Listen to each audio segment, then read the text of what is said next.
கொய்யா இலை முறுக்கு. இதை ஆட்டுக்கால் முறுக்குன்னு சொல்லுவாங்க, சீப்பு முறுக்குன்னு சொல்லுவாங்க.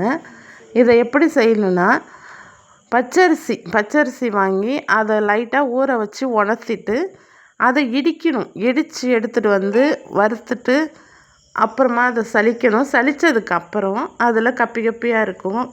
அதை திரும்ப மிக்சியில் போட்டு அதையும் சலித்து எடுத்துக்கலாம். அதுக்கப்புறம் பச்சை பயிறு மாவு வேணும்.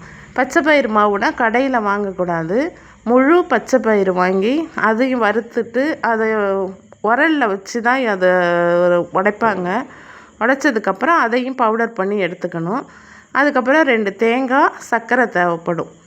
இது எப்படின்னா, 2 கிலோ அரிசி மாவுக்கு 400 கிராம் பச்சை பயிறு மாவு போடணும், 400 கிராம் சுகர் போடணும், 2 தேங்காவை பால் எடுத்து வச்சுக்கணும். அதுக்கப்புறம் அதில் சர்க்கரையை போட்டு அந்த தேங்காய் பாலை நல்லா கொதிக்க வைக்கணும்.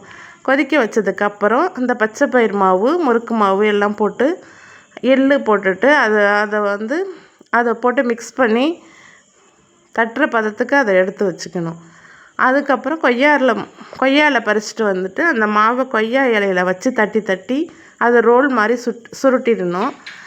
அதுக்கப்புறம் எண்ணெயில் போட்டு பொரித்து எடுத்துக்க வேண்டியது தான். அவ்வளோதான், ரொம்ப ஈஸி. நன்றி.